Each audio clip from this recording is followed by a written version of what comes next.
Look at this show today. It's got a bit of everything. It's got the looks, it's got the brains, it's got the wit, and Ollie and Tommy are hanging out as well. This is OneSoccer Today. I am Gareth Wheeler alongside my good buddy Oliver Platt. And look at that man, wheels up to the head coach, the manager of Cavalry FC, Tommy Wheeldon Jr., joining us this Monday morning. How are you, Tommy? Gents, I'm well, thank you. I'm just chomping at the bit, ready to start again. I think once that new year hits, you just want to get back on the training pitch. You want to get out in the locker room, connected with the lads, and you want to, be on the sidelines coaching some games. So I'm excited now. It's been a really good off season in terms of that recharge, review, recalibrate, and now, like I said, just ready to go. We start 1st of February. Excellent. You've had an eventful off season. Both away from the field, a vow renewal. Congratulations on that, Tommy. It was obviously a new 10-year extension, apparently. That's even longer than the Mudryk contract signed at Chelsea. Incredible. Yeah. And obviously the moves are coming both off the field as well. Oliver Platt said it last week, like this off season, it's a long one, isn't it? Like, so kind of how do you plot your time and make sure that you take full advantage of the time that you're afforded? Yeah, really good question, because I think this is an emotional game and you've got to balance that with clarity of thought. And for us, we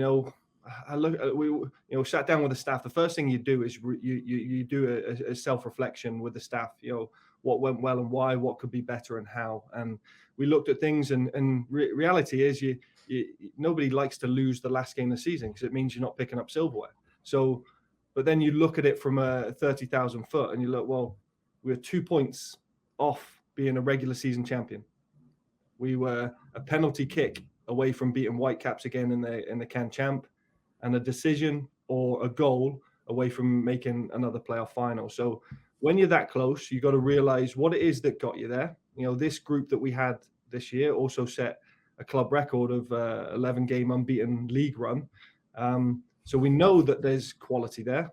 It comes down to chemistry. So how do we do it? We make sure that you have the right people in it that are still in and trying to achieve what we're trying to achieve. And those that kind of just got 1 foot outside the door, you allow them that opportunity to advance what they need to do in their own personal life. But we felt that, chemistry is the biggest thing that has success in this league. And ours was a little bit disrupted through the injuries and sales, but we were still there and we're still touching distance away from having a memorable season.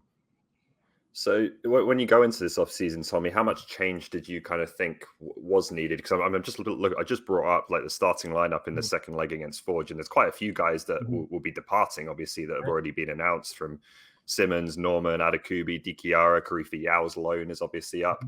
But then you do still have that core of players that you've announced coming back as well. How much did you think you needed to kind of reshuffle, and how much is it about keeping that continuity this year? Yeah, it was a weird second leg, because the first leg we wanted to impose ourselves a bit more, but it was a tie scored right after half time. It was just a strange game, playoff game, right? It wasn't like many of the other league games. And then when we went there, we knew that Forge start well in the first half, and they always have a half, but we'd had a strategy for going into second half, and we're going to bring more of our attackers on and just manage it. If they don't score, early, then it's going to be a bit more cagey for them in the home crowd. Look, the sendings off change the whole game. We're going in at half time with one mind. We're, moving Jose back to left back to add an attacking fullback. We're putting Mickey Cantavi on, bringing Roberto Alarcon on, and they have to change. So now you've made the pitch bigger in a 10v10. We changed our format. We still add some spaces, but you know what? It was just one of those games that just got away from us. And credit to Forge, they're terrific in those playoff games, and they have big players that show up. So that's something that we've got to have and master. So from that, look, we're fortunate to have Karifi Yao. Love the lad. I'd have adopted him if I could. He's just a human being. He's my family. He's just been around the club for 2 years, and we're delighted that he's going to be given an opportunity with the Whitecaps. And I think he'll suit well, whether they go back 3, back 4. He'll suit well in there because he's played both with us and with Montreal. And then you look at players that are moving out. Elijah Adakubi's been with me since he was 10, 11 years of age. The lad has recovered from 2 Achilles injuries and just for him, he didn't probably have the comeback season he wanted. So as human beings, we sit and say, look, what's right for you in your future? And, it was agreed that a new challenge, in a salary cap league, you look at someone like Elliot Simmons, who, has been terrific for us and a terrific servant, but as a free agent now, he can ask for more because he's put a great body of work out there. And then a few other players that just were great support players, peripheral players, but weren't necessarily impact players for us over the last season or 2 seasons. So I think in the off season, we wanted to make sure that we, just released a fewer players to go on and have their own bit, but also created an energy around the club that we've got players that want to play for us, that are going to impact the way we want to play, and maybe have less than more in terms of depth. I think depth is terrific, but you try keeping 23 players happy. And add to that, I'm serious. I was asked the other day by one of the players in one of our chats, what's the hardest thing? Keeping everyone happy, and you can't. Yeah. So add to that, look, before the season started, with Marco Carducci's cancer diagnosis and battle, that was unbelievable, took a lot of emotional strength, and the lad went on to win goalkeeper of the year. Shows a strength of character, hence why we give him a multi-year. He's the face of our club, and he's one of the key pieces of this league. But you look beyond that, and you look at Fraser Aird was a terrific signing for us. Played 3-4 games. He'd be like a new signing when he comes back pre-season. Anthony Novak never got a shot this year. Tom Field, who's a terrific player with great depth, never really played this year. So when we have that, you've now got 25, 26 people in the locker room that, they can give a lot of energy, but they can also take a lot of energy. So I think we felt it was time to just have a healthy clearance and bring in some systematic leaders. And what I mean by that is we have an identity in the way we want to play. We always want to be competitive. We'll always be competitive. And we'll also produce young players. We're high on, and I know it probably wasn't the right time or place to sell on Arabin Pepple and Victor Lattori, but when is? And I think what we're trying to do, as we've seen with Canada in the World Cup, is we're trying to create that pyramid of players for the domestic teams. And sometimes those opportunities come at the wrong time. So we've got to be sometimes selfless and selfish. You reopened some of those wounds, how last season ended. I think that a lot of us felt for you, the players, the club, the fans, just the way that things played out there, Tommy. I know it's cliche to say, well, going through that experience, I'm going to come back hungrier than ever. Like, how are you feeling about coming back? And, do you need to kind of tear things up to a certain degree and start over? Do you build off this? Where are you at? Yeah, I think, again, that's what I'd say. You take that time, because when you hit that playoff and something controversial happens again, or something that you're like, my goodness, we are like touching distance away from, again, lifting some silverware. Well, listen, and look, there's new competitions this year. So you have to also weigh that up, that, there's the league competition with a trophy and a CONCACAF berth. There's the North Shield trophy with the playoffs, which are exciting, and a CONCACAF berth, and there's the Canadian Championship with a CONCACAF berth. So there's 3 tournaments to go for. So you've got to be careful that you don't say, right, we're just going to go for playoffs, and then you're really just gambling. And somebody who's there's only one club that Pacific as well, but there's one club who's mastered the playoff format, and it's been 3 different iterations, and they're very good in cup competitions. We've got to find that recipe. We've always been very good consistently over the 28-game season. So I like that competition. And I think, you look around the world, we're seeing it now in the Premier League with what Arsenal are doing. And, you've seen last year what Ottawa did from last to first. You got to commend that, because over 28 games, they were the best team. So credit to them, tip our hat. But there's 3 exciting competitions, and you need to have the ability to be able to compete with MLS sides or that ilk in the Canadian Championships, CONCACAF. You got to be able to go away to Halifax and have players that can play there, to go away to Tim Hortons Field and Pacific and pick up points. And then you've got to be ready with chemistry, fitness, and form going into playoffs. Well, your regular season record has been pretty remarkable over 4 seasons now. Obviously, champions both split seasons in 2019. You won the first stage at the Island Games. 2021, it was goal different, the tiebreaker on wins, if I remember correctly. Yeah. And then last year, you're 2 points off again. So now you look at this league season, and you have the same reward for winning in the playoffs, a trophy and a Champions League berth. Does that change your approach? Do you value one over the other going into next season? No, I think you've got to go for everything that's there. So, like I said, there's 3 competitions. We'll always go for the league, even when there wasn't an announced trophy at the start. But fair play, the commissioners come in and recognize that that's a great gap in the market and gives fans, clubs something to celebrate for. So you want to compete for that, because for me, you want to develop your chemistry. You want to develop that. We had the best home record of any team. We won 10 out of 14.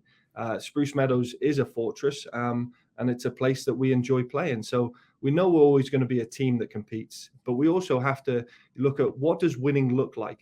For us, I think we had the highest gross of fans in terms of, if you take the 2019 season to now this one, in terms of season tickets sold as a percentage.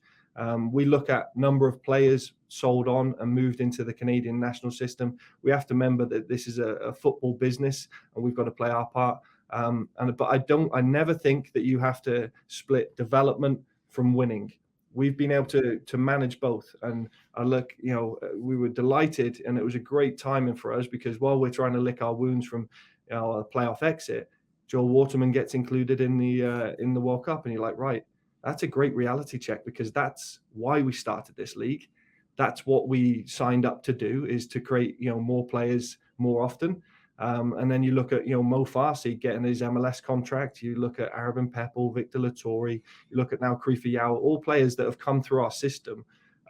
Yet we've still, over the course of 4 seasons, put more points on the board than anyone else. So we know we've got the right structure. Maybe the record books may not show it as clearly as that, but I think that's what winning behaviors look like. And we've got to make sure, because the league is getting stronger. Like I mentioned Ottawa before, I look at Valor. They had a great run near the end. You look at what Nashi's doing with York. Halifax have a new coach. Pacific will always be there. And it's a shame Edmonton's not part of the conversation anymore, because it was always guaranteed points for us. Is that too soon? But no, like Vancouver will come in, and nobody knows what Vancouver will be like. I like to think that I'm a man of the people here, Tommy. And we want to, the fans right now are all about signings. What does my squad look like? What does my team look like? Is there an area that you're focused on improving? Perhaps you can give the fans an update on where things stand with your squad right now. Defense. We were the second highest goal scorers in the league behind Forge. And I think we'd let in too many soft goals, if I'm honest. So as one of our self-reflections, we gave away too many goals in transition. I mean, you look at the Ottawa games where we lost 3-0 and had 70-odd% possession and chances. It was ridiculous. So we got to stop that. There's always going to be an anomaly of games, but if there's a pattern that was emerging, which there was, we gave away too many soft goals. And I thought, we are always going to be an attack-minded team, but you can be defensively resolute. And I think that's what we'd had in previous seasons. So I think that's the one area we need to do. We noticed that when, Victor Lattori had gone, he's one of them that maybe not always catches the eye, but he does a lot of the running in midfield, and we needed legs. We've had that with Ledgerwood and Boucher. We've had that with Lattori. And I think last year we didn't necessarily have the legs in midfield. And I think that's important to make sure we're having that. So I think we're back line, because, we've got the recipe when it comes down to scoring goals and set plays and a little bit of creativity. We just, got to be a little bit more ruthless in our defense. Well, on that topic of Victor Lattori, and you mentioned Waterman and Peppel and Farsi as well, what's the young talent looking like at the minute? Do you think there's going to be players who can give you that real injection as those young guys have in previous years?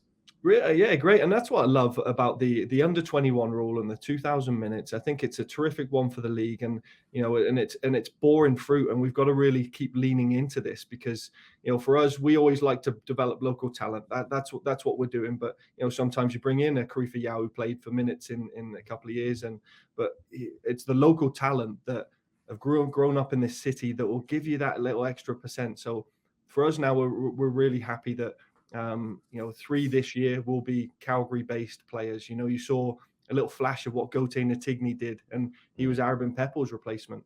Gareth Smith-Doyle is a target man, and he's learning his trade from the strikers in front of him, much like Arabin Peppel did for Don Malonga and Jordan Brown. And I think you've got to make sure that you've always got experience, you've got somebody in their prime, and then somebody who's learning their trade. And I think that's true in goalkeeping as well as attacks.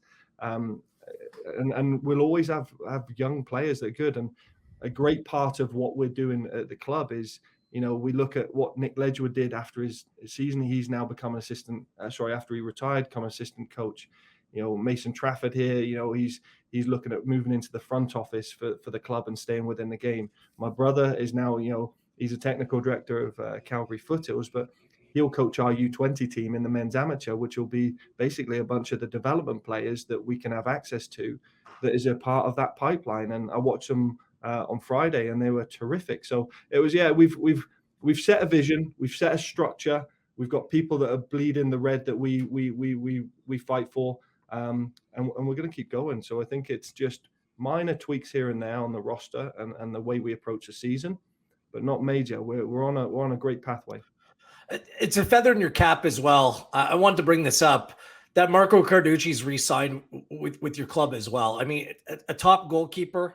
A little bit of a two-part question here. When you're having conversations with players like Marco and it goes beyond that, how do you kind of determine or walk through what's in the best interest of a player, whether it's going abroad, whether it's trying it in MLS versus the ability to play and lead on a game-to-game basis in the Canadian Premier League? And on top of that, with Marco specifically, I mean, he's been in the Canadian national team picture, but where are the areas of improvement where he can take that next step, potentially to become that next Joel Waterman? Yeah, it's interesting. So this time last year, we were, it was a really weird one. We'd been approached by a couple of MLS clubs for Marco, an interest, and we still had 2 years on him. So there were some early discussions, and it was only through going into his medical and sharing that he was feeling some discomfort that our sports doctor went, okay, let's get that scanned. And as we know the story, and listen, I got to give credit to the medical staff and team that, literally within diagnosis and confirmation, he was in for a scan, and within 48 to 72 hours, had the surgery. So was then in remission. And it's been a phenomenal story and one we've grown strength for. So as he's performed through the season, he's just performed through the season. And we looked at it at the end of the season and went, right, what happens? And Gaz, you've been through this, is security. Yeah, your whole question of security. So we thought we have to reward a player like this that's put on our suit and have gone there and said, listen, let's give him a 3-year deal. We know what he can do. We'll make him one of our best paid players ever at this point, because that's the kind of commitment he's shown to us, and we have to do for him. If another club wants to come in for him, listen, we'll never stand in the way. We've shown that as a club. But right now, he's invested in our club. He's terrific. And what he needs to do next now is literally take that armband, right? I think that's his next stage, and start leading on the field. And you're seeing that with the likes of, Hugo Lloris. Yesterday's mistake, apart, but he's got that presence about him that if you watch that Spurs documentary that was on Amazon, Marco has that. When he speaks, people listen, and there's no surprise he's the president of the PFA for the players. Yeah. So that kind of leadership then has to translate on the pitch, the way he can distribute, be a quarterback with the ball, because he's got a lovely passing range. I think he hit the most progressive passes of any goalkeeper, not just kind of roll it to a Dan Klomp or a Mason Trafford. He was picking out passes to our left back and our right back and our holding mids. So I think he's just got to lean into that a little bit more.